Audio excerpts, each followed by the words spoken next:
Hi guys, I'm Giuseppe Marzelli, and today we're going to activate a Clover Mini in about 3 minutes. If you're interested in buying the Clover Mini or selling the Clover Mini, reach out. My information will be in the comments. But let's get started. When you first sign up for Clover, you're going to get an email to your online portal. When you get into your online portal, the first thing you can do is set up the tax rates for your business. You can set up different tax rates if it's sales tax or if there's something particular to your region. You can also set up the tip percentages as it'll show on the customer display screen or as it'll show on your receipt if you print it out for tip. But also verify your information for the receipts and make sure that that's all up to date. You can change the business hours, and when you change the business hours, you can make it so it's like 7 a.m. to 7 p.m. You can have different shifts where there's a morning shift versus an afternoon shift. Just press the plus button and you can add the different times. Once you're done adding the business hours, the first thing I like to do is make sure that I have my device in front of me and go to the box and look for the number at the top of the box next to Clover Mini.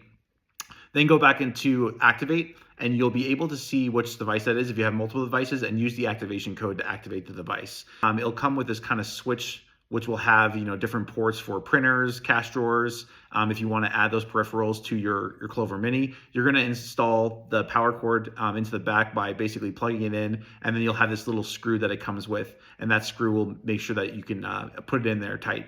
Once you're past that and it's on, you can press English to get started.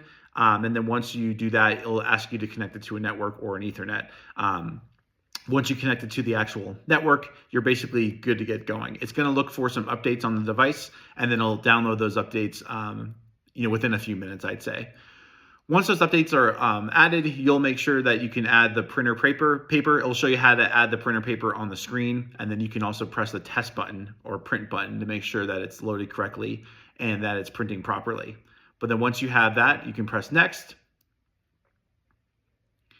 And then you can enable the cellular service. So if you're a mobile business or if you just want a little bit of backup from your Wi-Fi or Ethernet, you can get a cellular plan, and you can work that out with your payment provider typically, or do it direct with Clover. But then you're all set to get going. So once you log in, it's very similar to the other Clover devices where you're going to have different apps. You're going to have the sale app, which is basically just a general sale. You can put in the amount here, and then you can have it so it's a charge cash. What you would do here now is I would turn the device over to the customer, and then they would have it so they can select tip, and then they can do the signature and basically close themselves out and pick which type of receipt they want. They can do tap, you can insert or swipe for them, basically however they want to do that charge.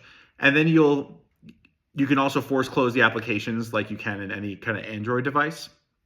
Definitely swipe left as I was trying to swipe up. When you hit the register device, this is where you can have inventory. And the inventory app is available online as well. But with this, which is nice, is you can have the modifiers and different tax rates by different types of items. So register is a little bit more dynamic than sale. The orders tab, as I just showed you, is a really easy way just to see where your orders are, maybe do a refund or a void if you need to. And then once you get into the app market's where you're going to have additional applications like your cash discount app, Homebase for employee clock in, clock out. There's a lot of variety here, but that's basically it. You're good to go, and you're good to start using your Clover Mini.